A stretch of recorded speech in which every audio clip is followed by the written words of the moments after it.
Então, de novo, boa tarde a todos. Sou o Alexandre e hoje é a nossa sétima aula, porém, a gente vai revisar os conceitos que a gente viu na aula anterior sobre a introdução às leis de Newton e a gente vai estudar um pouco mais sobre a força-peso, que a gente acabou vendo meio por cima, assim, só para ter uma noção geral. Agora a gente consegue aprofundar um pouco melhor os nossos conhecimentos sobre. A gente começou falando da descrição histórica da natureza, de como Aristóteles via o universo à sua volta, como ele conseguiu construir muito bem uma física que explicava coisas que ele, todos os outros gregos, pessoas que viviam, conseguiam observar também e conseguiam explicar os fenômenos com as descrições de Aristóteles, que é uma coisa muito importante, a gente olhar à nossa volta e conseguir explicar as coisas com a ciência, com o que a gente tem no momento que se propõe a buscar as respostas para aquilo. E a física aristotélica, com certeza, era um desses casos. Ela conseguia explicar muito bem esse tipo de comportamento. Porém, tinha algumas questões que sempre ficavam em aberto, tinha questões problemáticas relativas a movimento de outros planetas, porque hoje a gente entende o sistema solar, nosso sistema solar, como sendo o Sol no centro, nós girando ao seu redor. Os planetas que estão interiores, que têm órbitas menores que a nossa, ou seja, estão mais próximos do Sol, quando a gente observa o movimento deles, a gente vê coisas bem diferentes. Essa distinção entre eles estar mais perto, nós mais longe, faz com que eles tenham uns comportamentos muito estranhos, que, a princípio, Aristóteles não conseguia, mas que depois outros físicos outros cientistas, como Aristóteles, buscavam essa explicação para tentar solucionar esses problemas. A gente começa falando com Galileu, o experimento das rampas, acho que vocês se lembram mais ou menos. Aqui, a importante contribuição dele para a queda dos corpos, demonstrando que a massa vai ter pouca ou nenhuma influência na queda dos corpos, se a gente desconsiderar o ar. E aqui, principalmente, a ideia das rampas. Sempre a bolinha vai atingir a mesma altura numa rampa, eu consigo baixar a inclinação, baixar, até um caso onde eu vou ter uma inclinação igual a zero, e essa bolinha vai andar para sempre. Essa seria uma primeira descrição de um movimento eterno, de um universo bem diferente do universo aristotélico. Essa vai ser cientificamente a base da formulação de Newton. Então, Newton vai pegar todas as ideias que também não concordam com o seu pensamento, são importantes para a construção do pensamento dele. Coisas que explicam de outra maneira, ou questões que não são bem explicadas, tudo isso tem que ser juntado, a gente tem que levar em consideração no momento que a gente está fazendo ciência, que a gente está fazendo alguma coisa um pouco mais ampla que isso. Então, Newton vai formular as suas 3 leis. A primeira lei de Newton. A primeira lei de Newton é a mais complicada de todas, podem ter certeza. A primeira lei de Newton, passou uma moto, também chamada de lei da inércia, ou princípio da inércia, ela diz o seguinte, vamos lembrar da última aula. Na ausência de forças, um objeto em repouso continua em repouso, e um objeto em movimento move-se em linha reta com velocidade constante. Casos mais complicados. Aqui, temos 2 casos mais complicados. Deixa eu arrumar a chamada. Aqui foi. Tanto no primeiro caso, a pessoa e o carro movem-se juntos, como não tem forças agindo sobre ele, ou melhor, não tem forças resultantes agindo sobre ele, no momento que o carro para, não há por que a pessoa parar o seu movimento. A primeira lei de Newton diz que ele vai seguir se movendo. E é isso que a gente observa na vida real. O corpo segue se movendo, segue com esse movimento com velocidade constante, que faz com que a pessoa colida com o rosto no volante, ou no cinto, o que for. É quando a gente está andando de ônibus. Acho que todo mundo já teve essa experiência de andar de ônibus. É um desafio muito grande. Principalmente para quem não é acostumado, porque é um ambiente bem hostil, assim, a gente tem que estar sempre ligado, tem que estar sempre se segurando nas coisas, porque às vezes o ônibus acelera muito bruscamente, freia muito bruscamente, e em todas essas circunstâncias a gente experimenta a primeira lei de Newton. Seja no caso em que a gente está parado, dando um troco ali para o cobrador, fazendo alguma coisa, e o ônibus acelera muito rápido e a gente é jogado para trás, porque o nosso corpo quer continuar parado, então a gente é jogado para trás, ou seja, quando a gente já está andando bonitinho, em movimento, e o ônibus freia, e a gente é jogado para frente. Qual é a minha ideia? O que eu quero? Eu quero que vocês consigam observar onde na vida real a gente consegue observar essas leis de Newton, que vocês, ao longo do dia, ou ao longo das experiências de vocês, consigam identificar que questões, ou que momentos a gente consegue utilizar as leis de Newton. E a primeira é direta, é a mais simples de todas. Se eu estou dentro de carro e eu vou fazer uma curva muito fechada, eu sempre vou sentir que o meu corpo está sendo jogado para o lado, como se o meu corpo quisesse continuar em linha reta.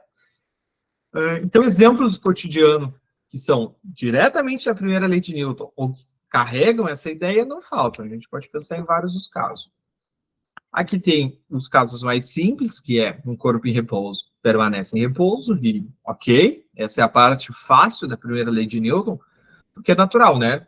Se ninguém empurrar, nem puxar, nem chutar, nem fazer nada à mesa, ela vai ficar ali para sempre.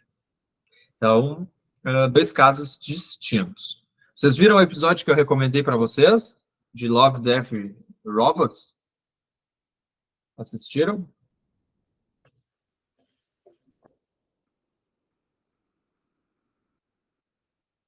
Não se lembraram, não tiveram tempo. Eu não posso botar por duas questões. Primeiro, que esse episódio ele é meio pesado, ele é uma animação, tá? É uma animação, é desenho, mas ele é meio pesado, então ele é recomendado. Ele tem a faixa indicada, né, para pessoas. Então eu não sei a idade de vocês, não fiz essa pergunta para vocês, então deixamos de fora esse momento. Segundo, que tem direitos autorais, né? Love, Death plus Robots. Deixa eu ver se eu acho aqui rapidinho.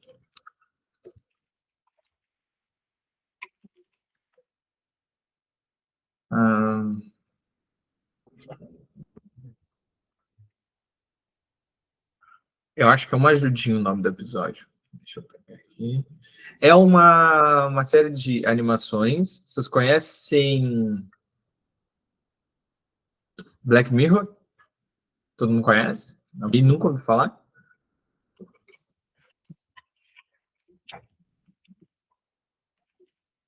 Black Mirror. Black Mirror, sim, algum episódio. Black Mirror é bem legal. É uma ideia parecida, tá? Não, o objetivo da série não é necessariamente chocar ou gerar circunstâncias tal qual Black Mirror, mas tem vários episódios que acabam lembrando a gente. Eles são episódios desconectados um do outro, eles têm temáticas de desenho muito diferentes, tem uns que são super realistas, tem outros que são traçados mais rústicos, então tem uma série de questões aí no meio. E seria esse episódio aqui, a Ajudinha, que ele é semelhante ao filme Gravidade da Sandra Bullock, onde essa pessoa, essa astronauta, ela estava trabalhando, né, do lado de fora da Estação Espacial Internacional, onde ela estava, longe da Terra, como a gente pode ver, e acontece alguma coisa e o corpo dela começa a se afastar da nave. E ela não tem ligação, ela não tem corda, não tem nada segurando ela. E a questão principal é, ela está se afastando da nave e ela vai se afastar até quando? Pela primeira lei de Newton, ela vai se afastar para sempre. Ela vai se mover em linha reta com essa velocidade até o fim da vida dela. E depois que ela perder a vida, o corpo vai seguir andando, porque a primeira lei de Newton não está nem aí. E aí, como é que ela vai fazer? Como é que ela vai sair dessa situação? É sobre o episódio. Vocês têm uma faixa etária indicada dentro do norteamento da Netflix, assistam, com certeza vai valer a pena. É uma série bem legal. E fala sobre a primeira lei de Newton. Então, olhem essa série com olhos científicos, com olhos físicos, com olhos de estudantes de física que vocês são. 2001 é uma situação complicada, assim. 2001, Odisseia do Espaço de Kubrick, Não sei se eu recomendo, porque é um filme muito longo e ele é meio cansativo. Tá? Seria esse aqui, 2001, Uma Odisseia no Espaço. Também ele tem uma ideia científica bem forte, mas ele é bem mais da ficção científica. Então, tem questões ali que fazem sentido, tem outras que já são um bebê gigante do tamanho da Terra. É meio, é bem maluco, mas é um filme legal. E não recomendo para todo mundo? Eu também não recomendaria, eu acho bem louco. Mas tem uma transição muito boa, aquela dos primatas com os ossos, né? Enfim, filme muito bom também. Se alguém quiser tentar se aventurar, o público tem filmes melhores, na minha opinião. Mas fica aí mais uma recomendação. E isso é muito importante, tá, pessoal? Aqui a gente tem poucos meses de aula, a gente não vai conseguir ver tudo de tudo em grandes detalhes. Vamos detalhar todas as leis de Newton, resolver milhares de exercícios. Não, não é essa a ideia.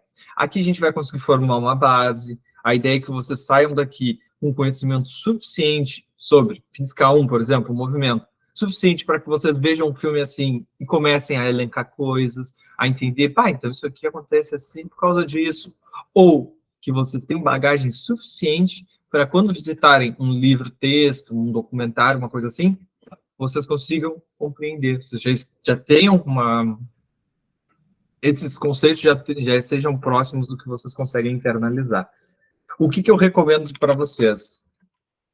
Eu recomendo para vocês esse outro documentário aqui. Esse outro não, esse documentário, porque os outros não eram. Cosmos, Uma Odisseia no Espaço. A nova versão. Quer ver a antiga? Sinta-se mais que à vontade. Mas a nova versão, ela é muito importante. A série do Cosmos foi muito importante para a minha decisão de fazer física. Eu acho muito legal. E qual é a importância disso? É a importância que vocês vão naturalmente aprendendo coisas. Vocês vão pegando informações. Daqui a pouco, tá assistindo Cosmos. E aí lá eles vão falar sobre, sei lá, sobre a composição do plástico, porque acho que tem um episódio que é só sobre plástico e mercúrio, se não me engano, uma coisa assim. Daqui a pouco vocês estão fazendo uma questão do Enem de uma coisa assim, e vocês sabem esse conceito, nem sabem de onde conseguem acertar. Porque as coisas vão muito naturalmente surgindo. Então, consumam esse tipo de coisa, é bem interessante, é bem legal. Quando vê, vocês acabam gostando de ciência também. Gostando de ciência, de física, de química, de biologia, de ciências sociais, de qualquer tipo de ciência. Ciência é top zero. Buenas. Feita aí as nossas recomendações, Love, Death Robots, 2001, Odisseia no Espaço, com ressalvas do Guilherme. Guilherme é sensato, não é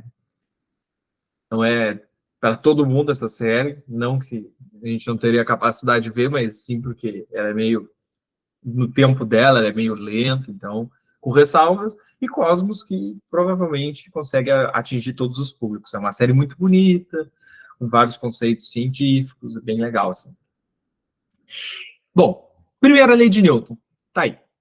Ou o cara fica parado para sempre, ou ele se move com velocidade constante para sempre. MRU ou parado. Não tem alguma coisa aí no meio. Porém, aqueles dois resultados, eles são relativos a um sistema que não tem força resultante. O que é a força resultante? É a força predominante. Pensem num cabo de guerra, lá no cabo de guerra do Round 6. Se tem uma pessoa puxando para um lado, ou 10, e tem 10 pessoas puxando para o outro, que elas aplicam exatamente a mesma força, não vai fazer diferença nenhuma. Vamos pegar assim, vamos pegar uma caixa, aqui é a superfície da minha mesa, e uma caixa. Aqui seria a mesma superfície da mesa e a mesma caixa. Mesma coisa, tá? Os olhos de vocês enganam. Em um dos casos, a caixa está perfeitamente parada. No outro caso, eu estou puxando para cá com uma força de 10 e alguém está puxando para lá com uma força de 10. O que eu quero dizer para vocês? As duas forças de 10, elas vão se anular. Vocês concordam comigo? Essa vai se anular com essa. E aí a minha caixa, ela não vai ter força resultante, que nem esse outro caso. E fisicamente falando, esses casos são iguais, onde eu não tenho força resultante ou onde as forças se anulam. E o que acontece quando, de fato, eu tenho uma força? agora estou aplicando, estou empurrando, estou puxando, estou fazendo alguma coisa. O que vai acontecer? Vai acontecer isso aqui. Toda a força que eu aplico é igual à massa do corpo vezes a aceleração que vai ser gerada nele. De outra maneira, para eu ter uma aceleração no corpo, eu precisaria ter surgimento de uma força. Uma força representa o surgimento da aceleração. Força sempre relacionado com aceleração. Força relacionada com velocidade nos atrapalha, mais nos confunde do que ajuda. Ah, professor, mas a aceleração não vai resultar na velocidade? Então, de certo modo, a força resulta na velocidade. Calma, muito, muito, muito cuidado. Tem questões conceituais aqui no meio que acabam nos atrapalhando muito. Mas a força está sempre associada com a aceleração. Buenas, essas discussões a gente chegou a fazer, por exemplo, para um carro. Se uma pessoa empurra ou 10, vai surgir forças e acelerações diferentes. Se eu aplicar, se eu tentar empurrar coisas maiores, começar com uma moto, depois um carro e depois um caminhão, a aceleração vai ser cada vez menor, até depois de um tempo eu posso nem conseguir empurrar, a não ser que seja aqueles brothers muito fortes que conseguem empurrar caminhão, eu não conseguiria empurrar um caminhão, por exemplo, mas eu iria aplicar a mesma força que eu apliquei no carro e na moto. Porém, eu tenho esses efeitos diferentes. Tudo isso é o estudo da segunda lei de Newton. A segunda lei de Newton, ela é curtinha, a gente consegue fazer, consegue descrever muito bem, obrigado, os sistemas onde tem força agindo. A terceira lei, ela é parecida com a primeira, porque ela também não tem conta e ela é só uma ideia conceitual. A terceira lei de Newton, também chamada de ação e reação, ela vai me dar como um sistema vai interagir com as coisas à sua volta. Por exemplo, a pessoa numa cadeira de rodinha, se ela empurrar a mesa para frente, vamos pensar que pode acontecer duas coisas. Ou a mesa andar, ou a mesa ficar parada. Se a mesa ficar parada, eu empurro a mesa para frente, a mesa não anda. Quem vai andar? Eu. E o que está acontecendo aí, professor? Eu apliquei uma força sobre a mesa, com as minhas mãozinhas, e a mesa aplicou uma força na minha mão. Isso é super maluco. É super diferente, assim, do que a gente esperaria, mas a força, ela não tem nada a ver com ser um ser humano, com a gente precisar pensar e refletir sobre ela, não tem nada a ver. É uma resposta natural a uma força. Sempre quando eu tenho uma força, eu vou ter na natureza pelo menos mais uma. Sempre. Na terceira lei de Newton. As forças funcionam sempre aos pares. Aqui outro exemplo, a pessoa, a nadadora, ela vai começar a nadar, então ela quer pegar impulso. Ela empurra a parede, a força que os pés dela aplicam na parede, e a força que a parede empurra e aplica nos pés dela está aqui. É essa que ela vai andar. Ela vai andar, por quê? A parede empurrou ela. Isso é meio maluco, né? Mas a gente só andar, o ato de andar, porque a gente literalmente a todo momento está empurrando o chão para trás. A gente está empurrando o chão para trás, então o nosso corpo anda para frente. Isso é uma doideira total. Quando a gente nada, pode fazer um pouco mais de sentido. Vocês vão ver que eu não sou um exímio nadador. Mas se tem água na minha frente, eu nado assim. Tiro a água e empurro para trás. No momento que eu empurro a água para trás, o meu corpo vai para frente. E eu vou lá e empurro mais água para trás. O meu corpo vai mais para frente. Empurro água para trás, meu corpo vai para frente. A ideia é a mesma. A ideia é a mesma. Talvez na natação fique um pouco melhor da gente observar.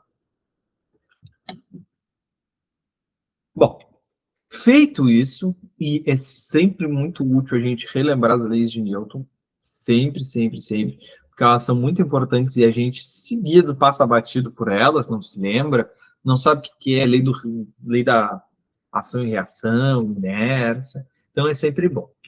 Aqui tem um carinha que a gente tem que ter especialmente bastante cuidado, que é a força-peso. O que é a força-peso? A força-peso é simplesmente isso daqui que está aqui. Dá um roxinho. Força aplicada pela Terra. Ok? Existe a força que ela vai ser sempre associada com a quantidade de massa. Então, a Terra, por ser um corpo com uma massa muito grande, ela vai atrair coisas à sua volta. Vai atrair eu, vocês, as plantas, o ar, os animais, os outros planetas, a Lua, o Sol, vai atrair tudo que tem à sua volta. Uns acaba tendo um efeito maior, que nem a maçã, que quando solta da árvore vai cair no chão. Outros não tem um efeito tão grande lá. A galáxia lá de Andrômeda não vai ser fortemente influenciada pela Terra. Mas existe sim essa influência. E como é que funciona?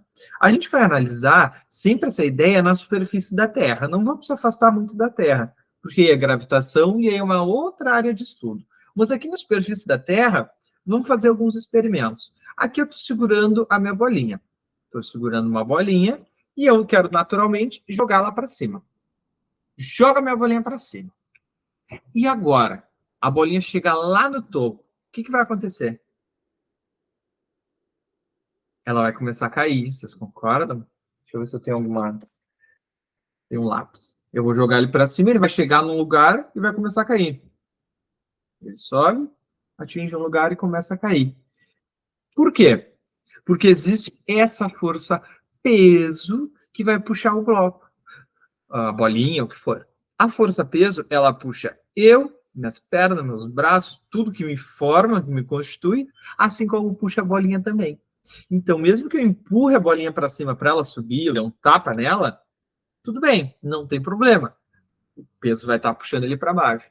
Ah, mas ele está tentando subir. Tá, mas a força peso está puxando ele para baixo. Então ele sobe, para e começa a cair de novo. Porque o peso nunca para de agir. O peso ele vai ser sempre vertical na superfície da Terra e apontado para o centro do planeta. Ok? Vertical e apontado para o centro do planeta. Como a Terra é muito grande, a gente pode sempre pensar que é vertical e hiperbólico. Não tem muito esquema. Olha só. Aqui tem mais ou menos uma descrição de como seria esse problema. A força-peso, aqui está um resuminho do que eu falei há pouco, né? Direção e sentido ao centro da Terra. Pela segunda lei de Newton, todo objeto com massa que está submetido a uma força resultante sofre uma aceleração. Então vamos pensar aqui que no começo eu dou um tapa na bola, um tapinha assim, ó, um tapinha. Esse tapinha vai fazer com que a força que ela vai sentir para cima seja maior do que o peso. Então a força para cima ganha. Se a força para cima ganha, ela começa a ir subindo. Ela pode até ser acelerada para cima nesse primeiro momento, não tem problema nenhum. Porém, no instante seguinte, exatamente depois que eu paro de tocar, a minha força não age mais. E aí? E aí ele está tentando subir e o peso está puxando. O peso vai puxar no começo, o peso vai puxar lá em cima e o peso vai puxar quando estiver voltando para a minha mão. Ele vai sempre agir sobre o corpo. Pela segunda lei de Newton, a força resultante em cada um dos casos vai gerar uma aceleração.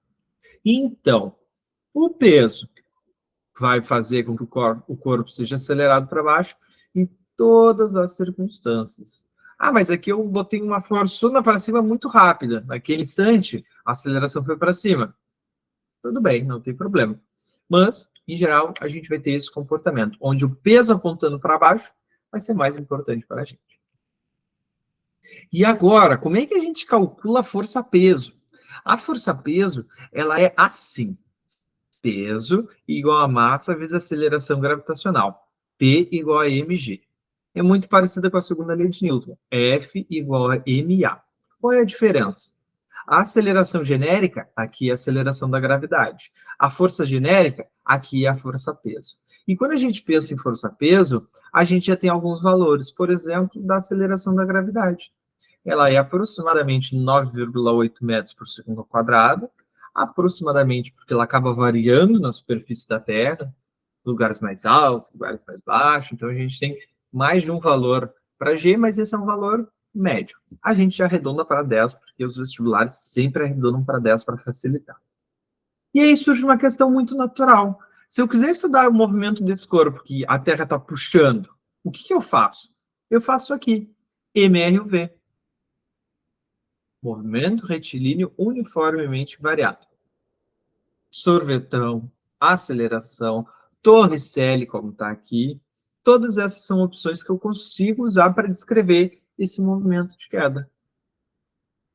G é uma aceleração qualquer? Sim, é uma aceleração que vai mudar a velocidade do meu corpo.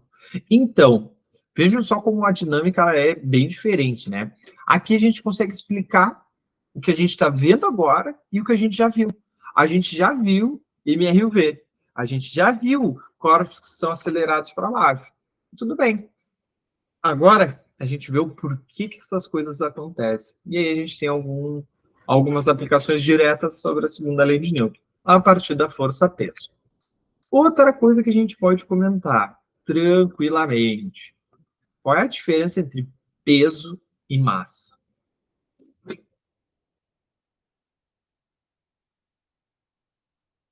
Aqui está o peso em laranja e aqui está a massa em vermelho. De cara, vocês já devem imaginar que não é a mesma coisa, né? E realmente não é. Uma coisa é uma coisa, outra coisa é outra coisa. Massa, pessoal, massa é uma propriedade do corpo. O corpo, ele apresenta massa. São poucas as coisas da física que a gente vai tomar conhecimento que não tem massa. Para a gente no ensino médio, talvez nenhuma. Todas têm massa. Porque massa todos os corpos têm. Eu tenho massa, vocês, todo mundo. Sabe? Minha massa é 85 quilos. Ah, minha massa é 50 quilos. Minha massa é tanto. Minha massa é tanto. Beleza. Massa é uma propriedade. E o peso? O peso não. O peso vai depender de quem? Olhem aqui. Da aceleração da gravidade. O peso ele é a interação do nosso corpo com o planeta. Então, a gente, hoje, nossos pezinhos, se a gente ficar de pé, ele sofre uma força-peso que é condizente com a aceleração gravitacional da Terra. Se eu sair daqui e for para a Lua, eu não vou emagrecer 1 grama por causa disso, não vai mudar nada. Só que o peso vai ser diferente. Lá na ponta dos meus pés, eu vou sentir bem menos força. Eu vou andar até meio voando, assim, que nem os astronautas andam, porque lá o peso é menor, porque a aceleração da gravidade é menor. Ah, professor, se eu for para o Sol, digamos que eu consigo pisar no Sol, ele é uma coisa sólida, rígida, e eu consigo pisar nele, eu não ia conseguir nem me levantar, provavelmente. Porque eu ia sentir tanto peso nas minhas pernas, se eu conseguisse ficar de pé, proveniente da minha massa, sempre a mesma, e uma aceleração da gravidade 27 vezes maiores que a nossa, por causa do Sol. Então, o peso, ele é uma interação entre o planeta, a estrela que a gente analisar, e o nosso corpício, e a massa é uma característica dos corpos. Ok? Pessoal, querem perguntar alguma coisa? Hoje a aula vai terminar um pouquinho mais cedo, tá?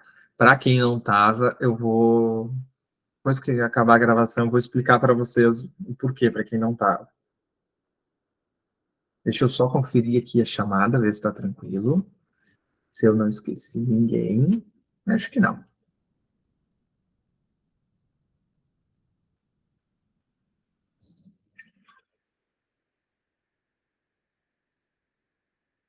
Ingrid Isabela Cauane. Ah, foi.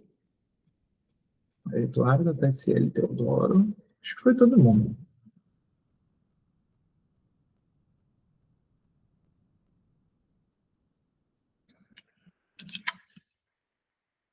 Teodoro. Para fechar, Vitória. Certinho.